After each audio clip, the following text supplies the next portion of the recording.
नमस्कार, त्रिनेत्र चूरू अपडेट लेकर हाजिर हूं मैं विनीता शर्मा और आइए अब नजर डालते हैं आज के अपडेट्स पर। तारानगर विधायक नरेंद्र बुडानिया ने आज क्षेत्र के गांव पंडरेऊ टिब्बा में विद्यालय क्रमोन्नत शीतल जलगृह व पुस्तकालय का शिलान्यास किया। ग्रामीणों ने गाजे बाजे के साथ दौलत राम के नेतृत्व में विधायक बुडानिया का भव्य स्वागत किया। सरपंच दर्शना देवी ने आए हुए अतिथियों का आभार व्यक्त किया। इस दौरान सभा को संबोधित करते हुए विधायक बुडानिया ने कहा कि मुख्यमंत्री अशोक गहलोत का यह कार्यकाल अभूतपूर्व शिक्षा, स्वास्थ्य और सिंचाई योजनाओं के लिए जाना जाएगा। बुडानिया ने अपने भाषण में विधानसभा में हुए विकास कार्यों की जानकारी दी और कहा कि तारानगर के विकास के लिए वे जी जान से लगे हैं। उनकी कोशिश है कि राज्य सरकार की सभी योजनाओं का लाभ तारानगर के लोगों को मिले। इस मौके पर प्रधान संजय कस्वा, मोहर सिंह जानी, बीडीओ संत कुमार मीणा आदि उपस्थित रहे। उपनेता प्रतिपक्ष व चूरू विधायक राजेंद्र राठौड़ ने आज अपने आवास पर ईआरसीपी, राज्य सरकार की महंगी बिजली, भ्रष्टाचार एवं कानून व्यवस्था सहित विभिन्न मुद्दों को लेकर प्रेस कॉन्फ्रेंस की। उन्होंने कहा कि प्रदेश की कांग्रेस सरकार अपनी विफलताओं को केंद्र सरकार पर मढ़ रही है, जबकि केंद्र सरकार ने समय समय पर राज्य के लोगों के हित के कार्य किए हैं। उल्टा प्रदेश सरकार ने ही अनेक लोक कल्याणकारी कार्यों में अवरोध पैदा किए हैं। उन्होंने आरोप लगाया है कि राज्य सरकार जानबूझकर नियम विरुद्ध कार्य कर रही है, जिससे झूठे आरोप लगाकर केंद्र को बदनाम कर सके। उन्होंने कहा कि मुख्यमंत्री को इस प्रकार की ओछी राजनीति से बाज आना चाहिए। राज्य सरकार प्रदेश के लोगों को धोखा देने का कार्य कर रही है। वहीं राठौड़ ने कांग्रेस संसदीय दल के नेता अधीर रंजन चौधरी द्वारा देश की राष्ट्रपति पर की गई अशोभनीय टिप्पणी की निंदा करते हुए कहा कि कांग्रेस एक परिवार की पार्टी है और उसे एक गरीब आदिवासी महिला के देश के सर्वोच्च पद पर पहुंचना पसंद नहीं आ रहा है। इसके लिए कांग्रेस को देश के लोगों से माफी मांगनी चाहिए। इस दौरान पूर्व जिला प्रमुख हरलाल सहारण, पूर्व जिला अध्यक्ष डॉक्टर वासुदेव चावला, जिला उपाध्यक्ष भास्कर शर्मा सहित अनेक कार्यकर्ता उपस्थित रहे। कार्यकाल में एक काम करवाया। मोटे तौर पर मुझे इन 3-4 बातों के लिए आपका ध्यान आकर्षित करना था और मैं उम्मीद करता हूं कि ये सारी बातें आप रखेंगे। और आज संसद लगातार 6 दिन तक ठप रही। दुर्भाग्य रहा कि आज जिस कांग्रेस पार्टी जो पूरे देश में शासन किया करती थी, आज उनके पास इतने सांसद भी लोकसभा में नहीं है कि वो अपना प्रतिपक्ष का नेता नियमों के अनुसार 10% सदस्य होने पर घोषित कर सके। अधीर रंजन जी चौधरी उनके स्वयं घोषित नेता है। उन्होंने देश की सर्वोच्च जो पद है, संसदीय पद है, जो हमारे राष्ट्रपति के नाम से, हमारे जिनके राज्यज्ञा निकलती है जिनके नाम से, और साफ हमारी संविधान में व्यवस्थाएं हैं कि महामहिम राज्यपाल और महामहिम राष्ट्रपति के बारे में कोई टीका टिप्पणी नहीं करे। उन्होंने जिस प्रकार के शब्दों का इस्तेमाल किया, उनको स्वागत करना चाहिए। देश के अंदर पहली बार एक आदिवासी महिला जो ठेठ गरीब के झोंपड़े से जिन्होंने अपनी आंख खोली, लैंप पोस्ट के नीचे जिन्होंने पढ़ाई, राष्ट्रपति को राष्ट्रपत्नी के नाम से संबोधित करके महिलाओं का अपमान किया, आदिवासियों का अपमान किया, मैं समझता हूं इसकी जितनी निंदा की जाए उसकी कम है। मैं भी उनकी भर्त्सना करता हूं और मैं आपसे भी निवेदन करूंगा कि इन सारी चीज़ों को करें। ये जो चूरू की चौपाटी को लेकर एक सोशल मीडिया पर कैंपेन किए हुए हैं, आपको स्मरण होगा जब भारतीय जनता पार्टी का शासन था 2017 के अंदर, हमने वहाँ दशहरा दहन किया था, रावण का पुतला दहन किया था, तब वहाँ एक बूंद भी पानी नहीं आता था क्योंकि उसमें उसकी चारों तरफ की 4 दीवारी बन गई। उसके बाद कबड्डी प्रतियोगिता हुई हमारे कालखंड में, संघ प्रतियोगिता उसी जगह पर हुई। आज इतने वर्षों तक चूरू चौपाटी के रहते हुए बरसात 100 mm यहाँ हुई, उसके बाद भी पानी कुछ घंटों में निकल गया। सारी भ्रष्टाचार का तांडव किया इन्होंने। डीजल के 40-40 लाख रुपए उठाए जब डीजल पंप नहीं लगाया। पुरानी मोटर पंप लगाकर उस पर पेंट करके उसको नई पंप में लगाया बताया। कभी पंपों को जाकर साथ संभाल किया नहीं, चलते हैं कि नहीं चलते हैं। लो लाइन के अंदर पानी इकट्ठा रहता है, पहले उसको ड्रेन कराने की कोशिश नहीं की। कोई नाले और नालियां साफ नहीं की। बस एक ही निगाह रही कि कोई भवन निर्माण की कहीं उनके पास कोई पत्रावली आ जाए तो उस पर चांदी कूटना का काम करें। एक गैंग बना रखी है पूरे शहर के अंदर। कोई भी निर्माण काम, अपने मरम्मत का काम भी करता है, उसके बाद भी चौथ वसूली वाले बैठ जाते हैं। मैंने मेरे संसदीय जीवन में इस प्रकार का खुला भ्रष्टाचार नहीं देखा। रतनगढ़ में खुले पड़े चैम्बर हादसे को निमंत्रण दे रहे हैं। खुले चैम्बर बारिश के समय जल भराव के कारण दिखाई नहीं देते, जिससे वाहन चालक हादसे के शिकार हो जाते हैं। यह समस्या शहर के वार्ड संख्या 11 व 44 में बनी हुई है। समस्या को लेकर भाजपा अध्यक्ष अरविंद इंदौरिया ने नगरपालिका प्रशासन को भी अवगत करवा दिया है, जिस पर नगरपालिका ने चैम्बर तो मौके पर रखवा दिए, लेकिन 1.5 माह बीत जाने के बाद भी इन नालों पर चैम्बर नहीं डाले गए, जिससे आए दिन हादसे हो रहे हैं और लोग चोटिल हो रहे हैं। इंदौरिया ने बताया कि आगामी 2 दिनों में नगरपालिका द्वारा समस्या का समाधान नहीं करवाया गया तो वार्ड के लोग पालिका के आगे आंदोलन करेंगे। रतनगढ़ नगरपालिका को बार बार अवगत कराने के बाद भी ये आप जो खुला चैम्बर आप देख रहे हो, ऐसी स्थिति वार्ड संख्या ये 44 और 11 के सीमा की सड़क है। ऐसे आगे चले 44 नंबर वार्ड में विशन जी धड़ के घर के सामने फेराकौर टूटे हुए हैं। आगे और हम जाते हैं तो मोहन जी माड़ी के घर के सामने वहाँ फेराकौर लगे हैं, वो टूटे हुए हैं।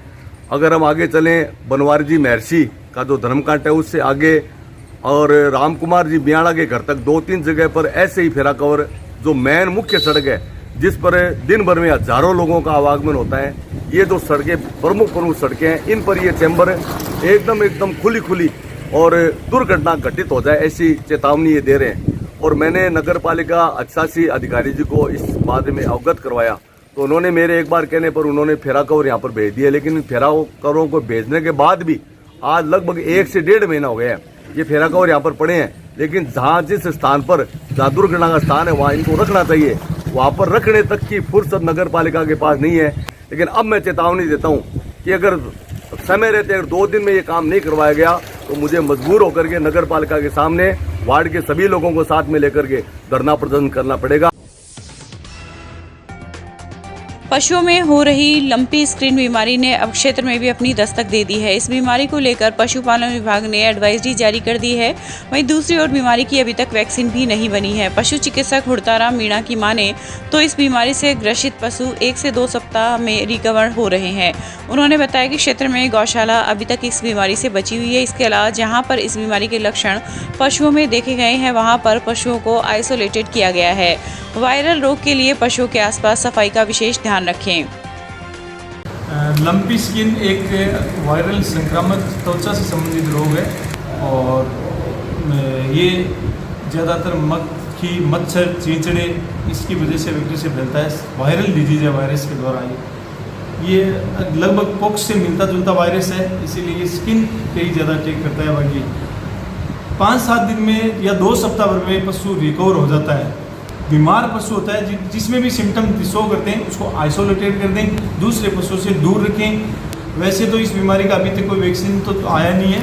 पशुपालकों को इससे घबराने की बिल्कुल भी जरूरत नहीं है, क्योंकि इस बीमारी में मोर्टिलिटी, मृत्यु दर बहुत कम है। विभाग की तरफ से इसके दिशा निर्देश जारी किए जा चुके हैं। हमारे पास पर्याप्त मेडिसिन उपलब्ध है। ये पश्चिम राजस्थान में बहुत सारे पशुओं में करीबन 10-20% पशुओं को रिकवर कर चुकी है बीमारी।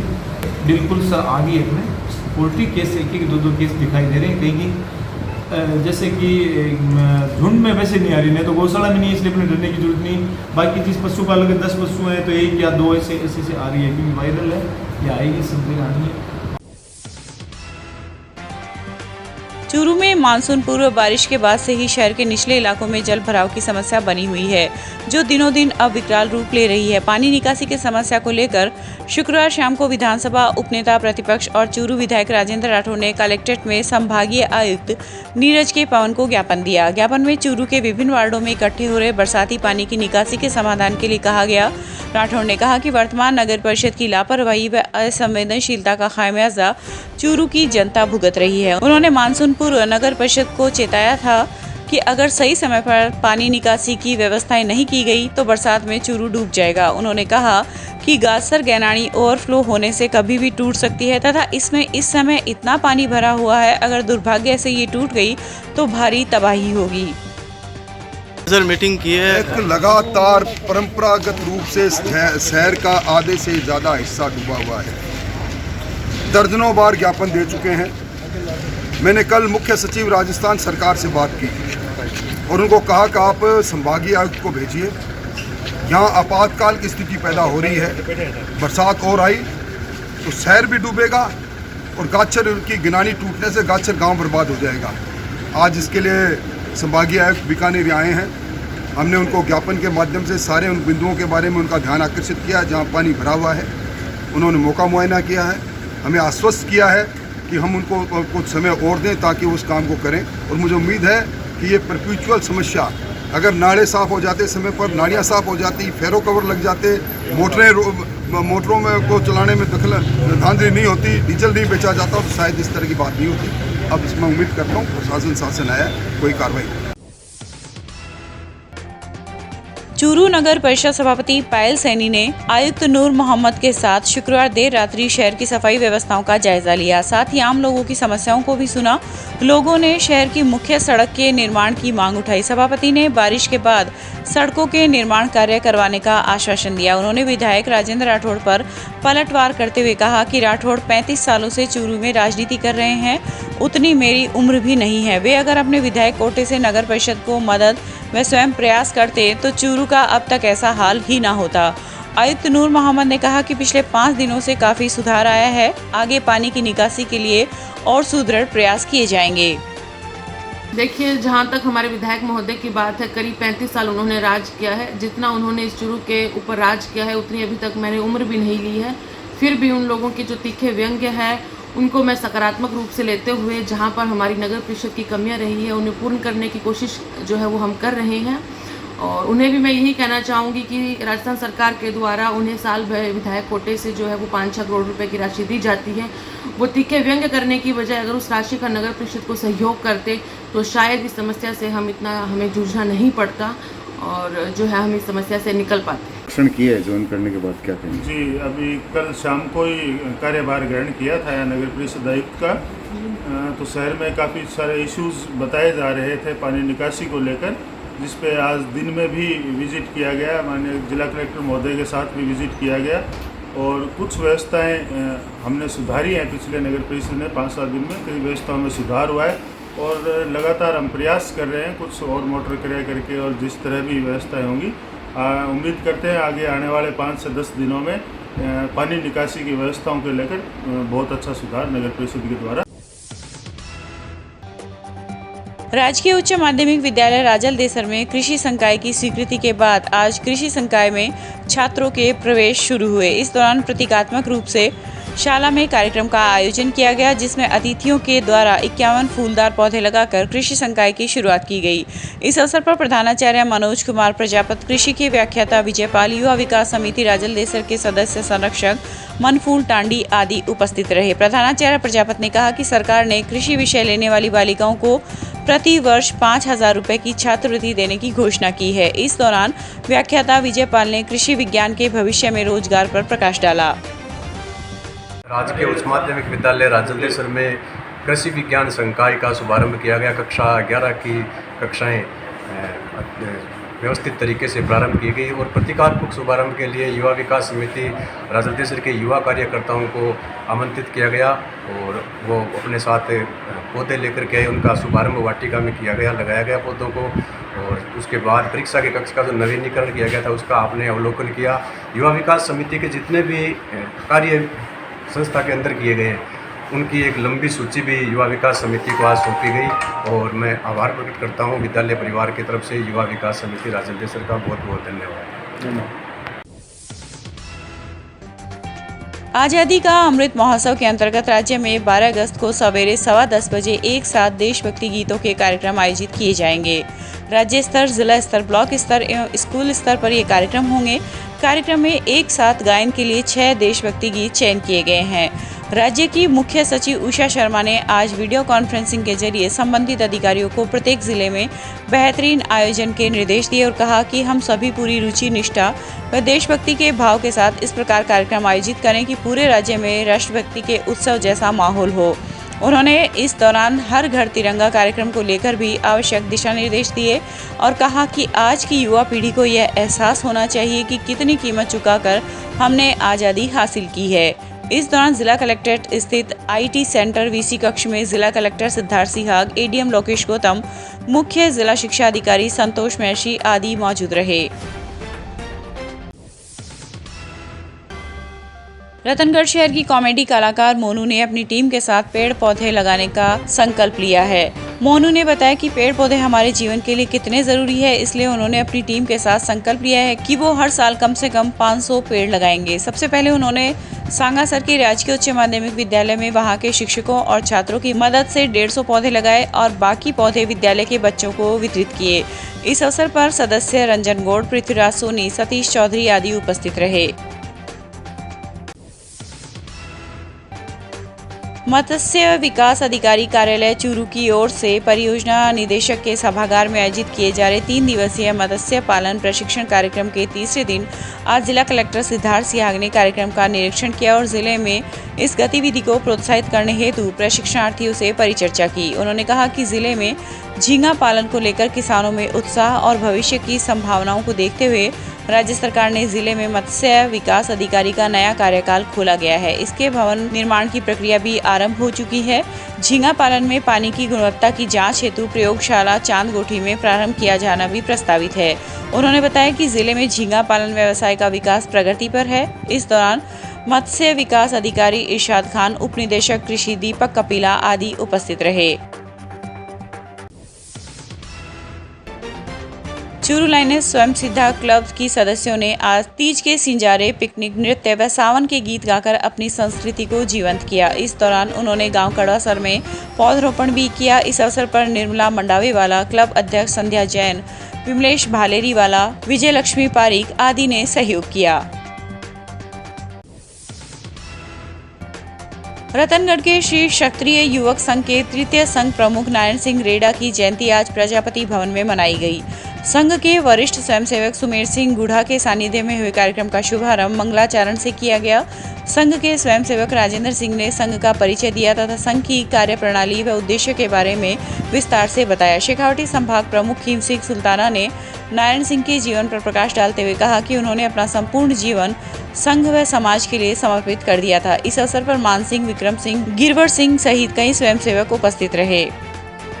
आज 30 जुलाई को श्री क्षत्रिय संघ के तीसरे संघ प्रमुख पूज्य नारायण सिंह जी रेडा उनकी जयंती का अवसर है और इस जयंती के अवसर पर पारिवारिक स्नेह मिलन का कार्यक्रम रखा गया है। इसमें रतनगढ़ तहसील के गांव-गांव तक की सूचना पहुंचाई गई कि हम पारिवारिक रूप से यहाँ पहुँचे और पूज्य नारायण सिंह जी रेडा को श्रद्धांजलि देने के रूप में यहाँ पहुँचे और फिर पारिवारिक भाव जो पूज्य नारायण सिंह जी समाज में जगाना चाहते थे उस पारिवारिक भाव को हम महसूस करें श्रद्धांजलि के साथ में कि उन्होंने क्षत्रिय संघ के संघ प्रमुख रहते हुए समाज में जो संस्कार निर्माण का जो काम है उसमें शिविर, शाखाएं, इनके माध्यम से जो काम किया उसमें हम अब वर्तमान समय में कैसे सहयोगी बन सकते हैं उसके लिए उन्होंने हमारे सामने जो काम किया था हम भी अवसर ढूंढे।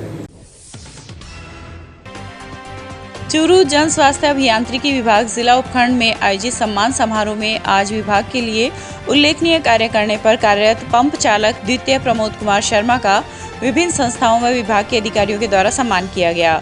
समारोह में मुख्य अतिथि कार्यवाहक अधीक्षण अभियंता कैलाश पूनिया, विशिष्ट अतिथि पार्षद लीलाधर शर्मा व अध्यक्ष सहायक अभियंता मेजर अली खान ने प्रमोद शर्मा को स्मृति चिन्ह देकर सम्मानित किया। विभाग में शर्मा की ओर से कर्मचारियों के हितों के लिए संघर्षपूर्ण कार्य करने पर राजस्थान राज्य कर्मचारी संयुक्त महासंघ शाखा चूरू व प्रांतीय नल मजदूर संघ राजस्थान जिला शाखा की ओर से स्मृति चिन्ह देकर सम्मान किया गया।